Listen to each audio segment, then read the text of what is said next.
On the front page of the Courier this week, gifts that keep on giving. This is an interesting and in-depth look at a major charitable force in Cincinnati. We're talking about family foundations, philanthropic organizations fueled by family business wealth. There's a strong network of them in our region. The Business Courier compiled a searchable database that lists more than $80 million in grants from 58 foundations in 2010. The region's top 20 family foundations held $1.4 billion in assets at the end of 2010. That's up more than $300 million since 2005, and that bucks a trend. Who benefits from the foundation's generosity? Agencies like Artworks, which hires teens to create public art projects around the city. Also, cultural organizations, schools, hospital, children's agencies. It's a very long list. Joining us now to talk about who's behind these foundations and how they are helping, Business Courier editor Rob Dahlmeyer and reporter Lucy May.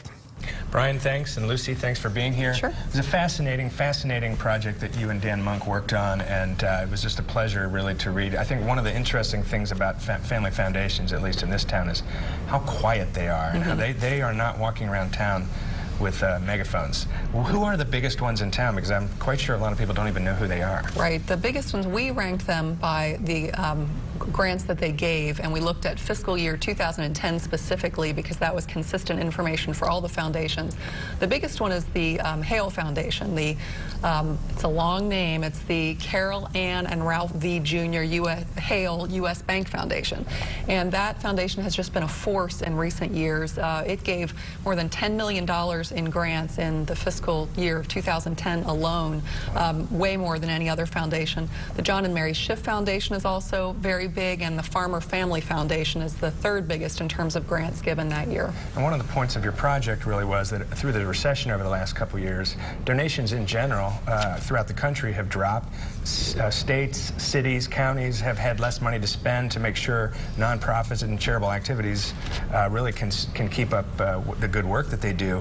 What did you see about Cincinnati, though? Yeah, well, and that was such a tough time for nonprofits generally because the needs were really going up. They were seeing such increased demand for their services where the money was drying up. But across the country, giving went down during the recession for the first time in many, many years, according to some national research. But here in Cincinnati, we found that charitable giving by family foundations actually increased by quite a bit. And it was really remarkable. We talked to a number of nonprofit leaders who said the family foundations really saw that this was an important moment for the people of Cincinnati, that there were a lot of needs, and the family foundations really stepped in to help fill those needs at a time when the demand was really high for these services. Yeah, really a compelling story, and it's in this week's paper, and it's also online. We've got just quite an extensive database of all the big foundations and specifically what they did, and this is something we're going to keep tracking. So, Lucy, thanks for being here. Sure, thank you. Brian, back to you. All right, Rob and Lucy, thanks.